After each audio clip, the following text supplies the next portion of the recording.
Awesome. So I appreciate everybody joining here. We're at about 2 minutes after the hour.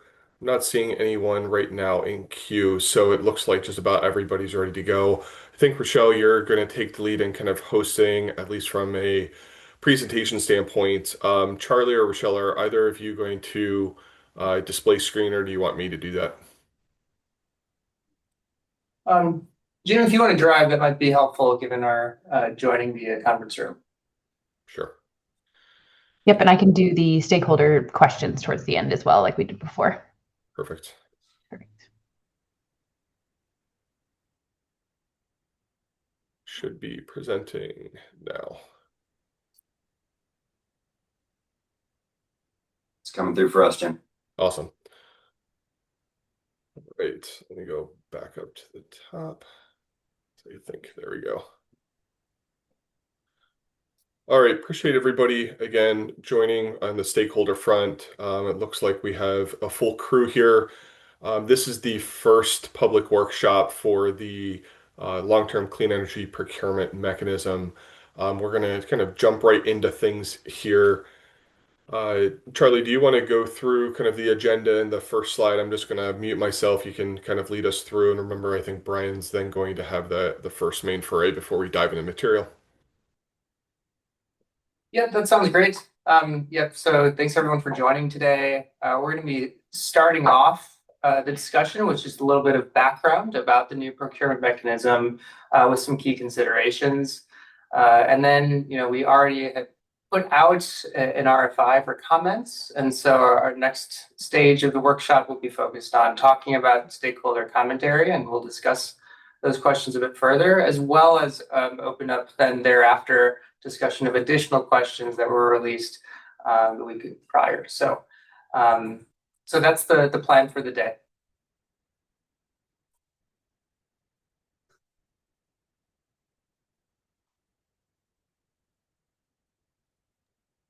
And Jim, do you want to take this one? Sure. From a disclaimer standpoint, this is kind of our boilerplate.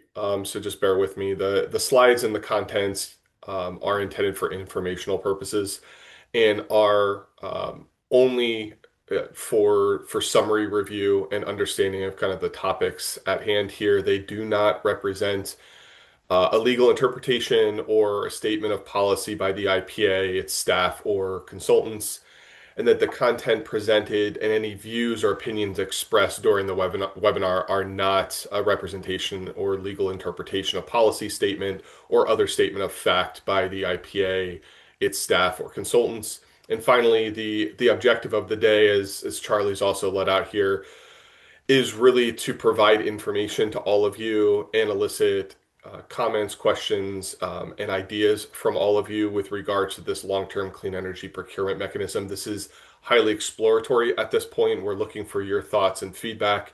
So this will be an engaging discussion, both in the review of what we have and what we're doing going forward.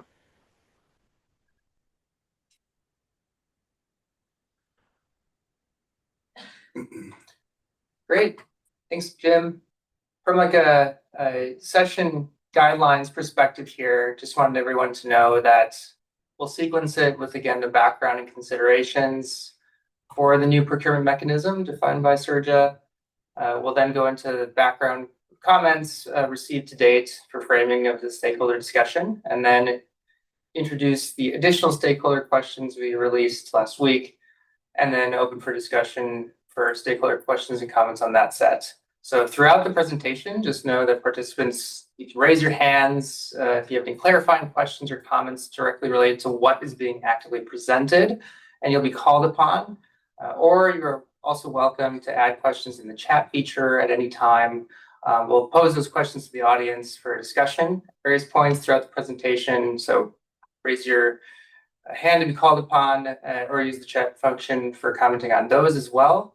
But for broader questions and comments, please wait until the end. We will have a dedicated time allocated for that type of discussion, and we'll take questions in order. Just to make sure that all participants have the opportunity to contribute, we'll cycle through those questions one at a time per participant before returning to additional questions. And then I think from there, I'll pass it over to my colleague Nate to discuss the introductory background content here.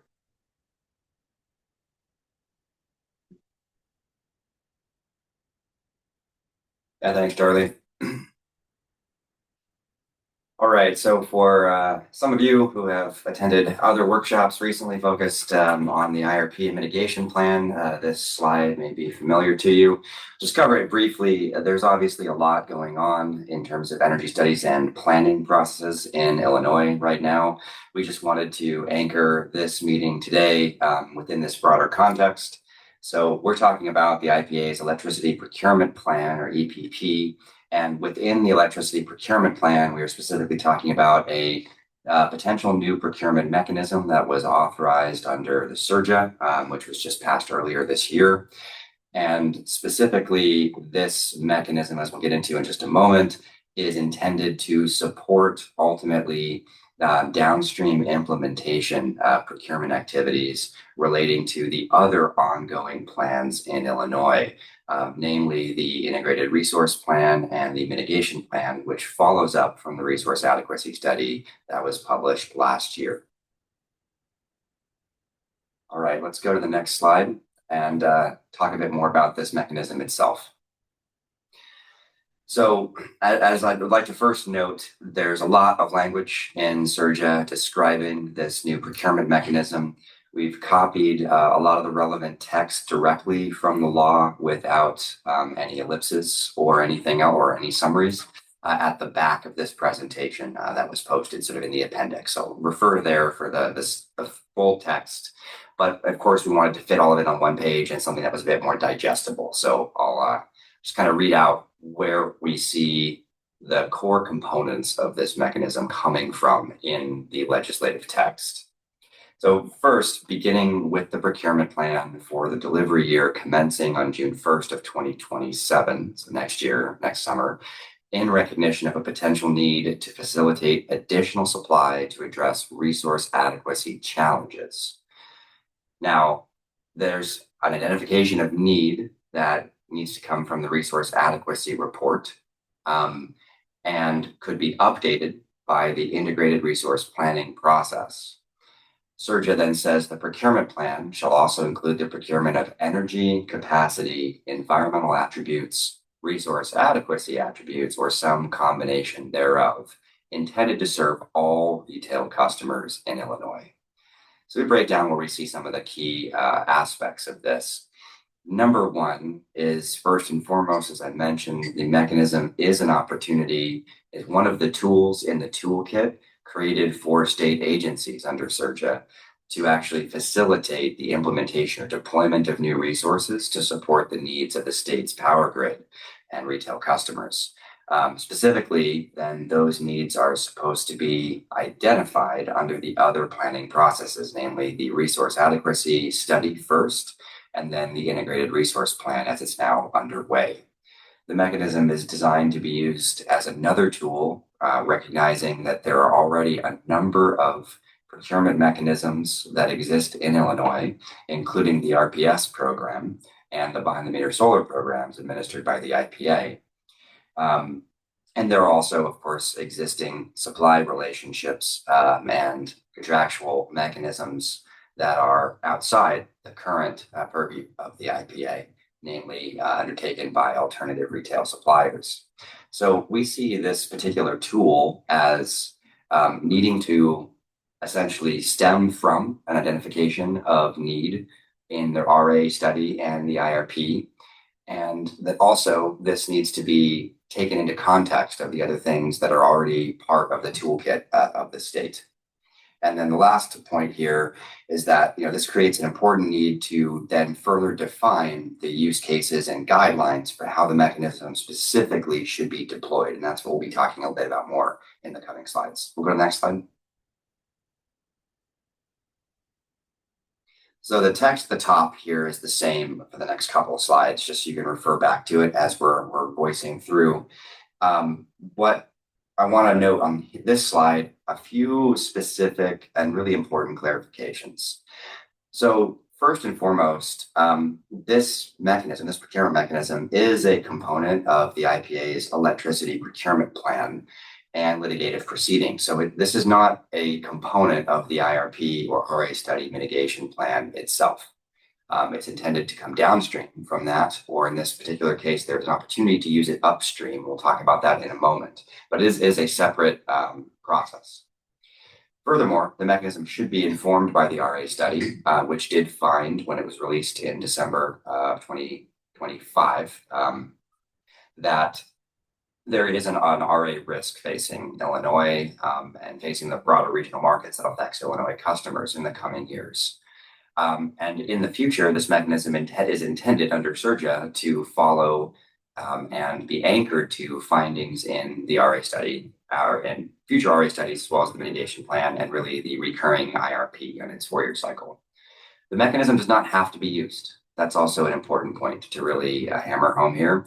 And because it does not have to be used, because it's intended to solve an identified need, it's important for us to consider and solicit feedback from you all as to under what conditions should it be used and how, if so. While the definition of the mechanism will be included in the electricity procurement plan, it is definitely different and not intended to be the same as the procurements that IPA is already performing for default service customers. It's going to be related, just as any kind of new procurement for resources needs to be related to, in general, the context of how electricity is procured for all customers. But this is definitely not part of default service. It's intended to serve all retail customers stemming from this core need identified by planning processes. And then finally, these contract awards, we'll come back to this a few times today, are intended from SURGA language to be competitively neutral in how the costs are allocated to retail customers and different load serving entities in Illinois. So we'll go to the next slide.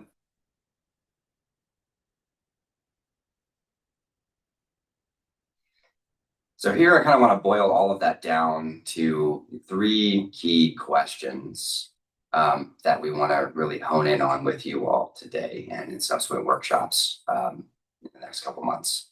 First, was there an identification of need in the RA study report released last December?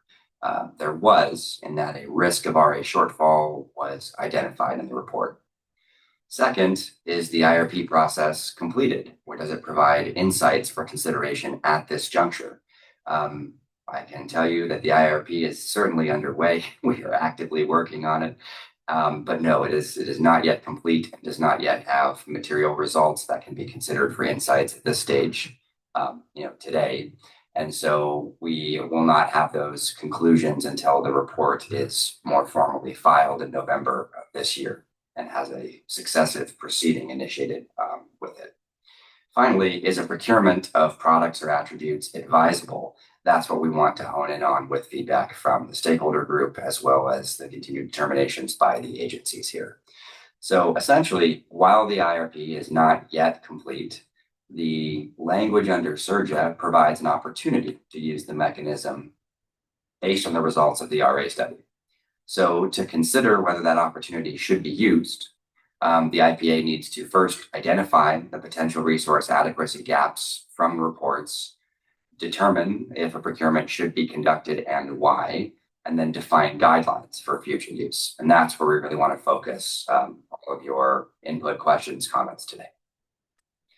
So I want to take a step back in the next slide here and just provide a very brief rehashing. I think everyone on the call, I'm sure, is quite familiar with this, but just as a basic framing for the context that we know this mechanism exists within in Illinois. So central procurement in Illinois currently is done namely in the form of the Illinois Power Agency buying renewable energy credits from market through its recurring solicitations on behalf of all customers that are non-exempt from the RPS program. So IPA acts as a single buyer for RPS goals for the state at this point. In contrast, and alongside that activity for just renewable energy to meet the state's goals, residential, commercial, and industrial customers in Illinois are all supplied by either a default service through their utilities that the IPA manages supply contracts for to manage cost of a default service from the wholesale markets, or resi and commercial customers can elect to be supplied by an alternative retail electric supplier.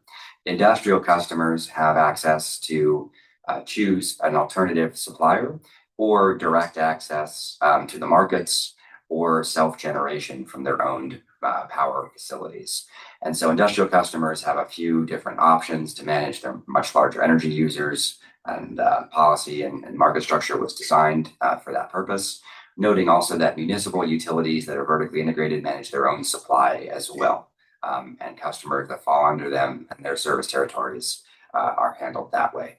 So within this broad context, the main point that I just want to make here, which we'll sure be discussing in the coming minutes, is that any centrally procured resource by the IPA under this new procurement mechanism on behalf of all retail customers is going to have an effect.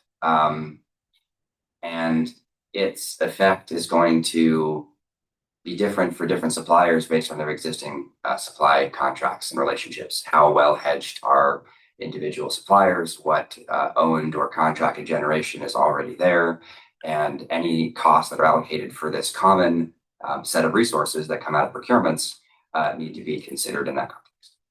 So stepping through into some critical questions that we want to pose that will guide the design and use of the mechanism on the next slide is first, is there a gap? Jim, there we go. Is there a gap in the market that's not currently being addressed by another plan or process, which potentially validates the use of this mechanism? And then number two, could this procurement appropriately mitigate any resource adequacy challenge identified, since this is supposed to come from an identification of need from the RA study? Does the procurement benefit Illinois customers? And then ultimately, is the cost of the procurement justifiable, understanding that these costs will be allocated in a competitively neutral manner? So I'm going to take through just a few more specific considerations that we want to raise in this workshop.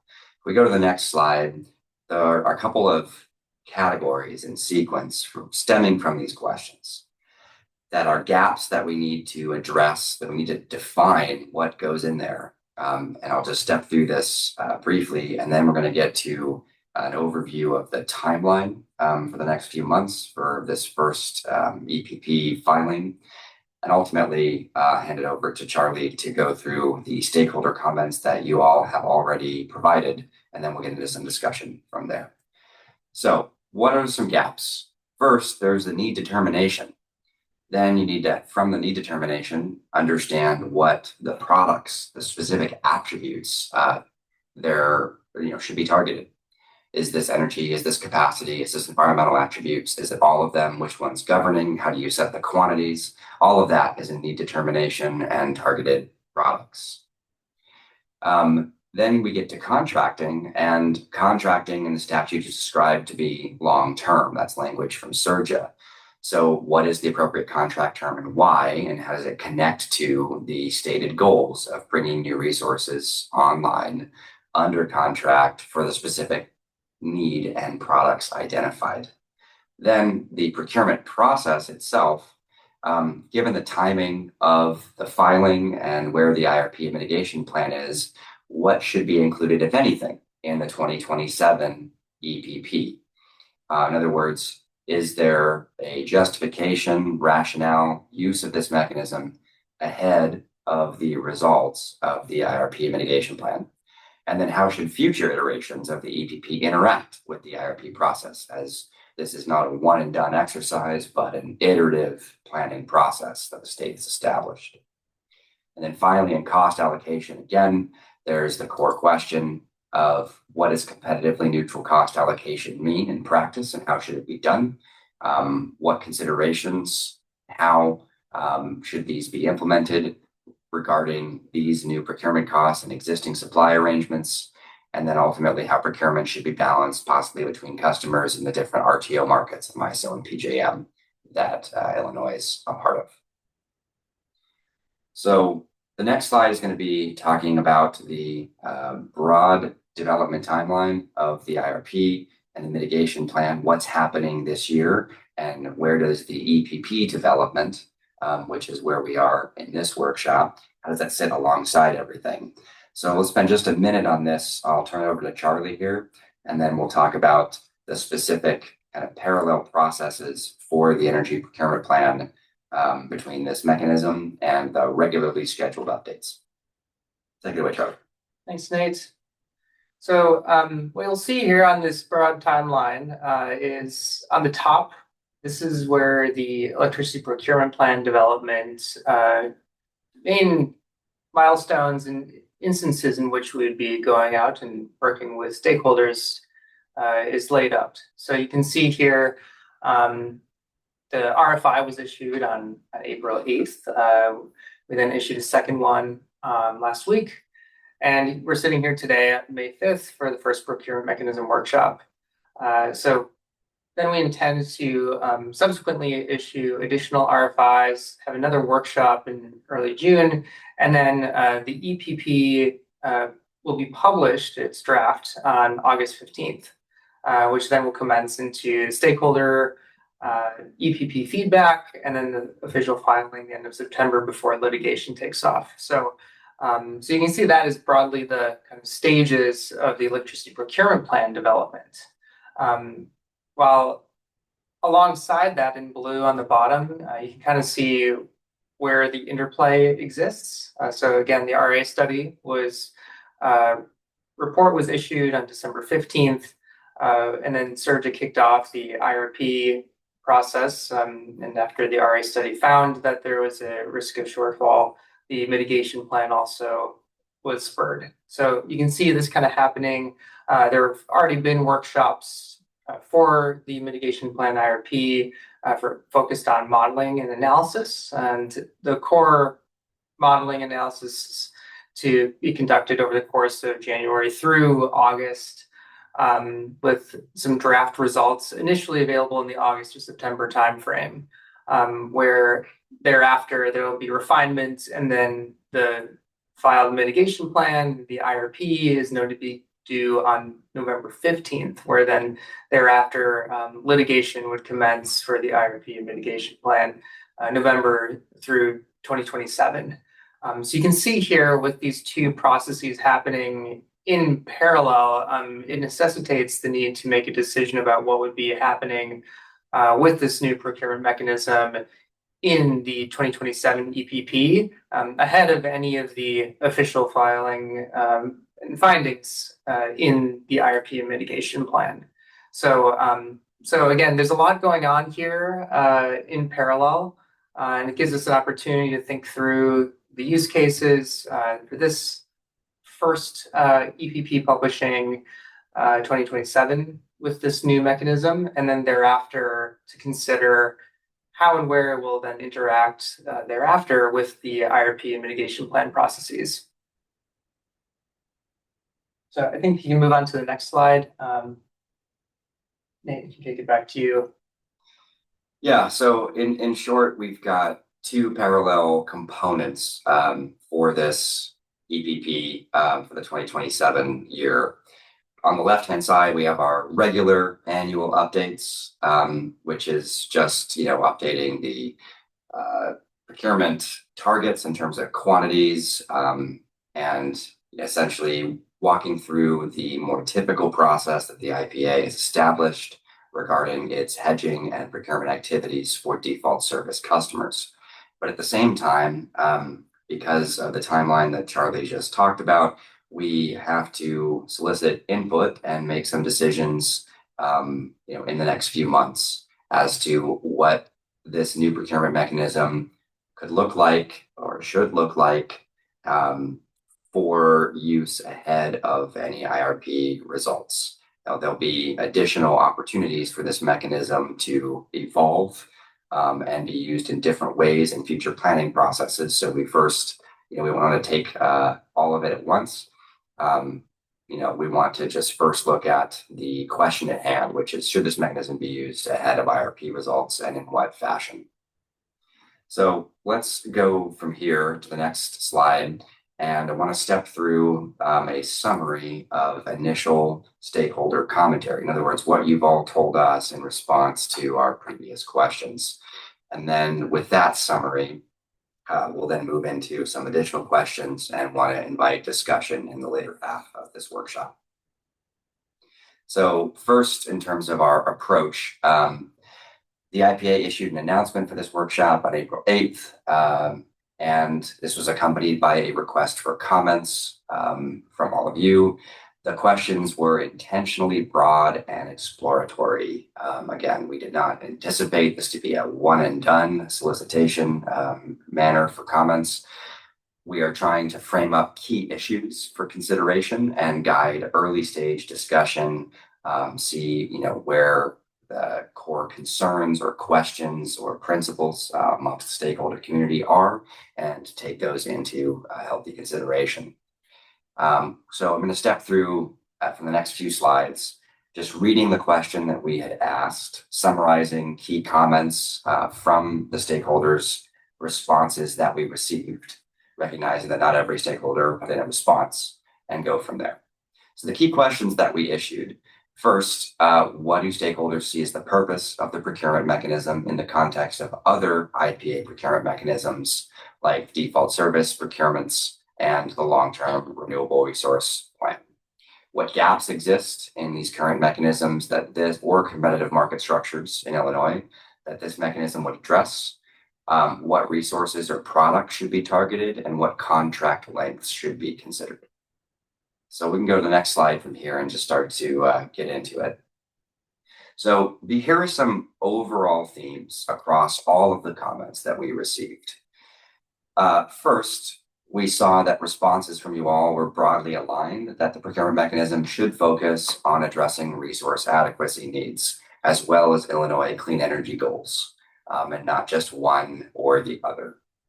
Second, we saw that responses from you all were broadly aligned that this mechanism should be considered to be additive and not duplicative of other procurement mechanisms underway. Multiple responses and respondents stated that MISO and PJM capacity markets were not providing sufficient long-term revenue signals to finance new clean generation projects. There was also kind of broad concern for the state of Illinois resource adequacy. Furthermore, a number of respondents proposed that bundled products, energy capacity, and environmental attributes together from new resources could offer better value for Illinois customers compared with separate or unbundled procurements, and that should be considered in the design of this mechanism. Again, you all noted that longer term contracts, there was broad agreement here around 20 years. Some mentioned 15, some mentioned 30. A lot of folks mentioned 20 were relatively appropriate for new resource development. And the alternative retail electric suppliers proposed that any procurements and cost allocations specifically accounted for and reflected resource commitments already in place for their customers, and also stated a very strong preference to not be direct counterparties of any contracts signed under the mechanism.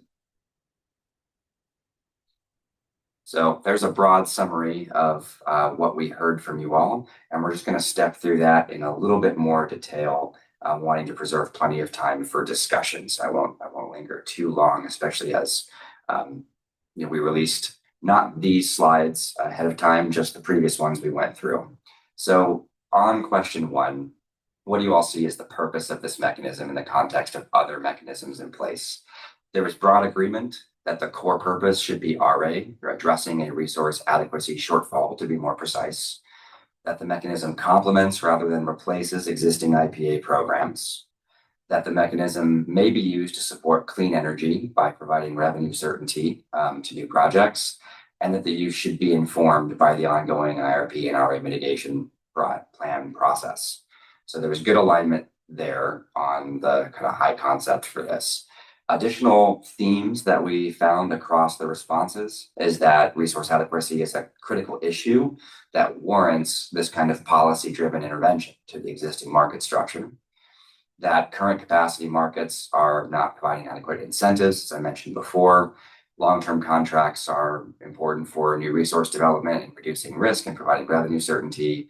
and that Illinois decarbonization and clean energy goals in CEJA and SERJA should be supported and considered in the use of the mechanism. And then finally, the note about the from the ARES through the ICEA on cost allocation. So the next slide is just stepping through the questions: what gaps exist in the current mechanisms or competitive market structures that this procurement should seek to address? I'll say from the top, all of you noted a number of issues. Again, the volatility and sort of revenue insufficiency from capacity markets in MISO and PJM. Also noting that REC procurements currently conducted by the IPA do not include capacity or energy attributes. And this was part of the comment that a bundled product may offer better value for Illinois customers. Respondents also noted that current procurements by IPA and other suppliers do not offer sufficient compensation or revenue certainty for clean energy resources, which also have a high reliability value. So there is a pointing among the comments to clean, firm resources not being adequately supported under current structures. And then finally, we had a couple of comments from transmission developers, of course, noting HVDC transmission-enabled clean energy resources not currently being supported by IPA procurement mechanisms, and then the cost allocation and need determination issues need to take into account existing supply agreements. So stepping through to the third question, this is about what resources in terms of specific technologies or characteristics or products should be targeted. There's strong consensus on limiting eligibility to new resources and non-emitting resources that qualify as accredited capacity. Bundled products were broadly supported, and there was multiple stakeholders saying there should not be predetermined technology carve-outs or splits, but this should really be on an attribute basis, kind of an all technology neutral basis. Some other common themes that we noted in the responses is that renewables and storage should be a core focus, and hybrid or co-located resources were mentioned a lot and supported, and then a lot of emphasis on performance-based criteria. Again, not over a technology carve-out lane separately, but just kind of an equal footing competition for a bundled energy capacity and renewable energy product. And then at the end, I just want to note that some respondents did propose the inclusion of traditional generation sources, also gas with carbon capture sequestration, nuclear, transmission, and DER. So there was a smattering of other kind of technology call-outs amongst the responses we received. Let's go to the next slide, which is the last summary question, which is just about contract length. And I won't linger too long here. There was pretty broad consensus that around a 20-year contract term was reasonable and would support new development and be that long-term kind of fundamental hedge that this mechanism seemed appropriate for. We had a range between 15 and 30 years. Folks pointed to kind of current 20-year contract precedents within Illinois programs and in other states and regions. And there was pretty substantial agreement around shorter term contracts not being as helpful for new resource development and would probably lead to higher cost of those contracts. And there's just a general consensus around contracts needing to ensure cost recovery for the resources being developed. And a few other comments at the bottom here was around, again, the ARES wanting to be out of direct counterparty roles, transmission developers wanting sort of an asset by asset, case by case determination due to the unique nature of the transmission projects. ComEd mentioning a portfolio of mixed contract terms being helpful. And then the Union of Concerned Scientists and Vote Solar also talking about staggering of contracts in terms of commercial operations dates or contract initiation terms. So from here, I want to direct us towards some additional stakeholder questions and next steps. And I'll turn it over to Rochelle to take us through these slides here. Perfect. Thanks, Nate. All right, so most of you know on April 30th, the IPA issued an announcement communicating the presentation materials as well as the stakeholder responses. And then we also included a second request for comments that was issued on April 30th. So on the next slide, we'll review those questions. We want to go a little bit deeper from the first round of questions. So we'll run through the questions for this second set that we would like you to provide feedback on. And then we would ask that you provide that written feedback no later than 5 p.m. Central Time on May 14th. And so we'll run through the questions. Jim, if you want to go to the next slide. All right, so this is the next set of questions. Thanks, Jim. So the first one is, what guidelines should govern the design and use of this new procurement mechanism to balance the priorities and needs identified by the state agencies with the ongoing functioning of the regional markets, including those PJM and MISO capacity markets, and Illinois' competitive retail market structure? How should the need or procurement target of eligible resources or products be determined? How frequently should these procurements be conducted, and what would trigger and justify a procurement event? And then how should the resources or products be evaluated in isolation, also against one another to meet the need or procurement target described above? And then should there be any cost caps or other guardrails on the procurements to protect Illinois customers from increased rates? And you don't need to remember these questions. They will be posted on the website as well, so you can provide your written feedback from there. And then we'll go to the next slide. Thank you. And like we said before, the responses to those questions, we do ask that those are provided by 5 p.m. on May 14th. And if you go ahead and go on the IPA website, those will be available. And then the next item that we have for you is our second workshop is going to be scheduled for June 4th of this year. So registration for that workshop will be open next week. And then we will provide workshop materials approximately 1 week prior to the workshop as well. And I believe that's the last slide. So we'll go ahead and open it up for stakeholder feedback. If anybody has any questions, I don't see any in the chat. I don't see any hands raised, but if you do have any questions you want to ask live, feel free to raise your hand and then we can go ahead and call on you in order as well. And you can also pose your questions in the chat.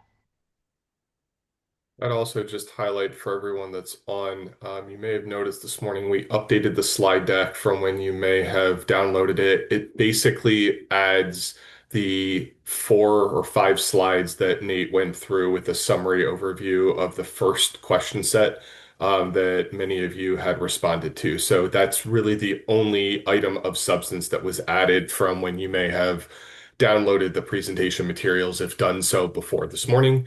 So if you want to go back out and see the exact same slides that we just went through, you can do that. Actually, I'm presenting right now from them. Awesome. Thanks, Jim. Any feedback? Anybody want to ask any questions live during the session? Just going to go back to the 4 questions here. It Thanks, may Jim. help.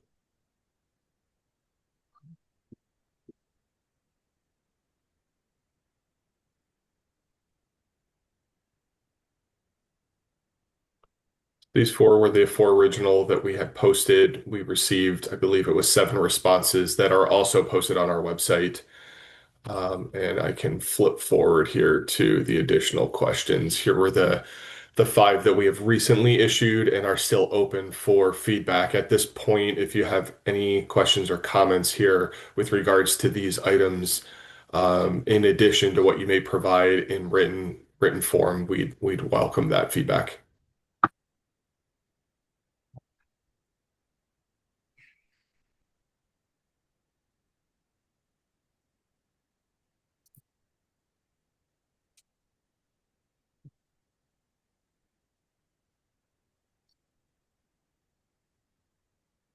Looks like Justin asked a question. Justin Range in the chat. How will funding work for these, considering there is a separate rider for renewable purchases versus energy and capacity?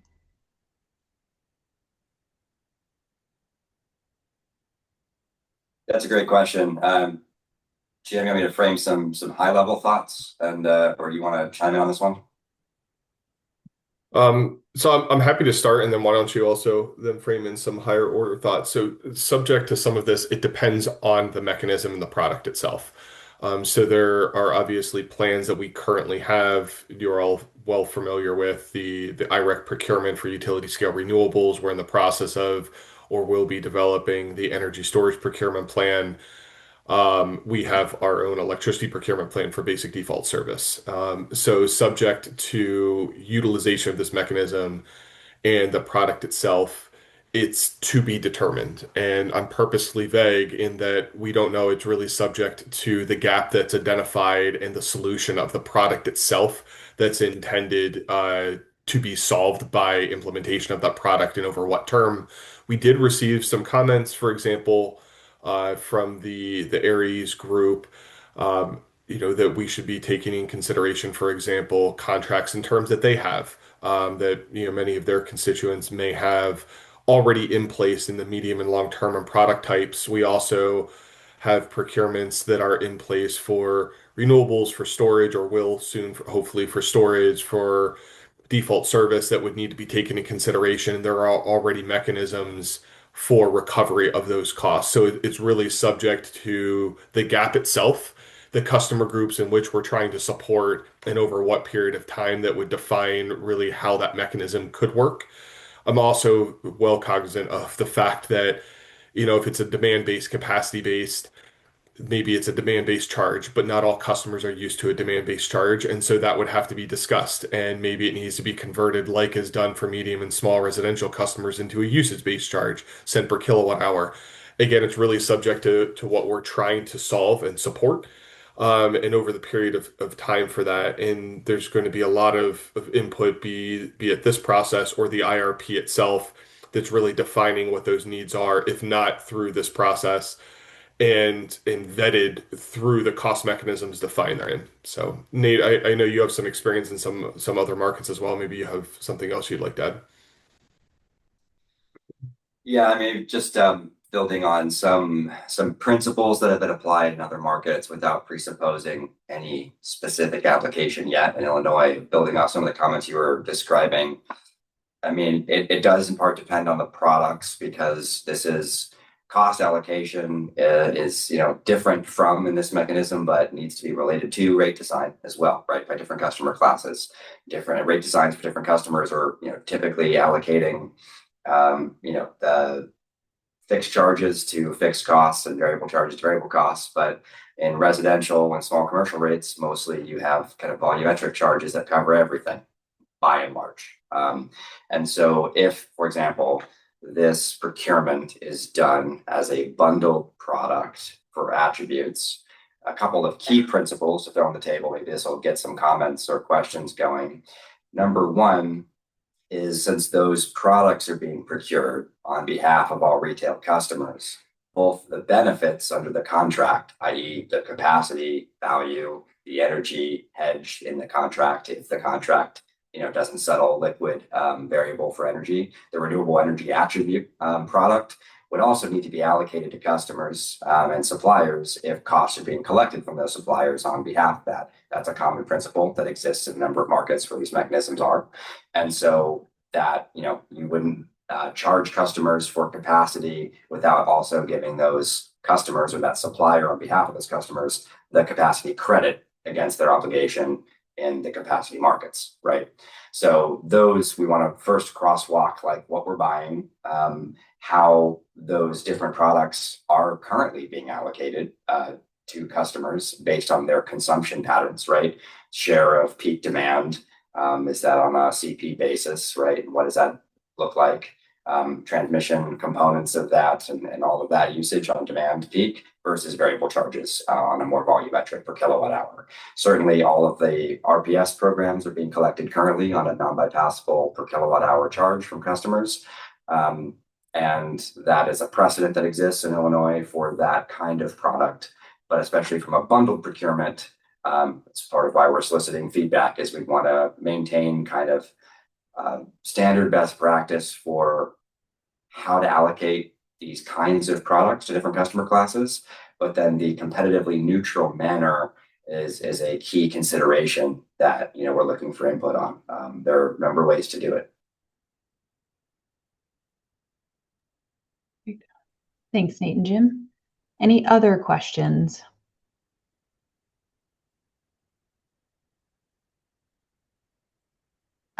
Justin, again, the language in the statute is vague as to the potential size of this effort and states it will not be a substantial majority of the portfolio. Do you have a more clear definition of what percentage this could represent? Thanks, Justin. Yeah, and I'd say that's one of the key questions that we're looking to solicit feedback on. So if you have thoughts, please share them. That's you're right. We see similarly that language is not specific enough to make a quantitative determination. What does significant mean? So we need to work through that. Yeah, I think on that point, Nate, I'd just add that I think that's very purposeful. And the idea is to use a process like this and then to lead into the development of a draft procurement plan and comments in that plan and the litigation before the ICC to make a determination about the trade-offs between a larger size of the portfolio and a smaller one. We want your feedback on all of this, and we want to understand what concerns we have to navigate. So the goal here, taking a bigger step back with how this provision in law is written, is to provide more flexibility so that we can make more informed determinations rather than fixing thresholds in statute based on what seemed to be the right balance at a given point in time and then being stuck with those for every iteration going forward. So we want to have things like this that are a little more open-ended so we can hear your feedback and understand what problems we might be running into with a bigger share. Perfect. Thanks, Brian. Awesome. Justin, does that answer your question? Perfect. Thanks, Justin. Any questions that we want to answer live for the group?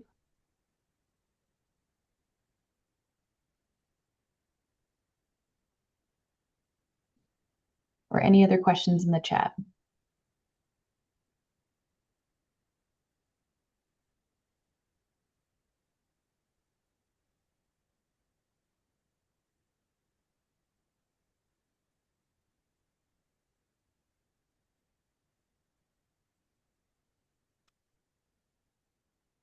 And again, you can provide your written responses to the stakeholder questions as well, so you don't have to answer or ask them live if you would like. If not, you can always answer those in the stakeholder feedback as well.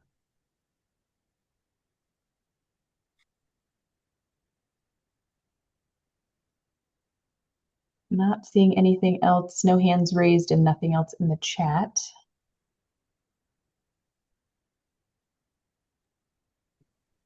So one thing I'd emphasize here as we kind of go back, and I just want to show the timeline here of things that are occurring over what period. We're right now in the May time period, right? And so at this spot, it's preliminary. This whole question set, even the second question set, is really trying to have all of you help us frame this out. The IRP and the RA study process, the mitigation plan process is ongoing. So we'll see in the fall what the proposed solution sets look like as submitted for the litigated proceeding through the ICC and into 2027. That'll help even the future electricity procurement plan. So for those of you that may not be familiar with just the cadence of the EPP, it's an annual plan, which differs from the long-term plan that is every 2 years. So we'll continuously be utilizing this process as a look back into the most recent happenings, be them the IRP reports, filings, and determinations, the RA study mitigation plan, filings and determinations, as well as any other kind of market events and activities that occur to help inform this.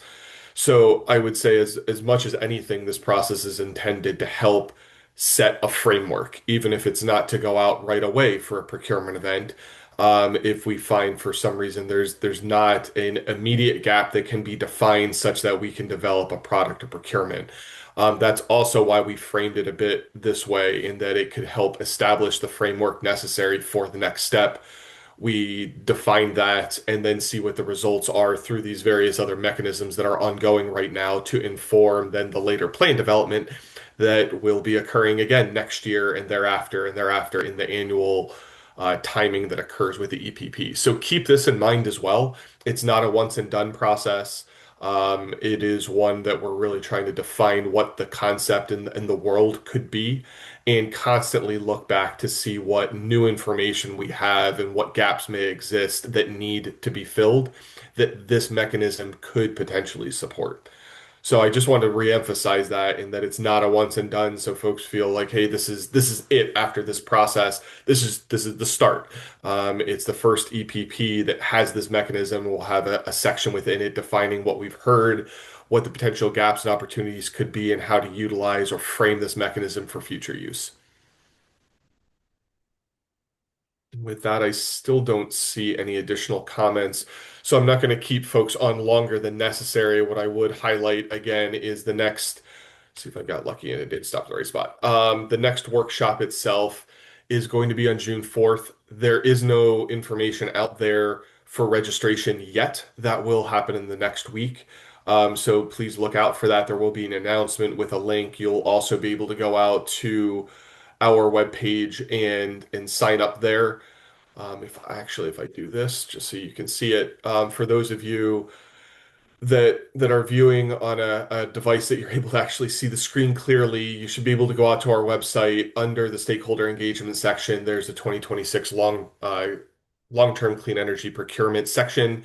It will have a new workshop too, and a registration link there. The materials will also be posted at this location. So you can, in addition to the announcement going out, you can always look back here and see if anything else has come out. You can also see the request for comments as well as the stakeholder responses. Clicking into the stakeholder responses, once my screen finishes loading, has all the materials that are out here in PDF format that you can download and view on your own. So I think with that, one last ask, any other questions or comments that you'd like to put forward with regards to the presentation and the materials today?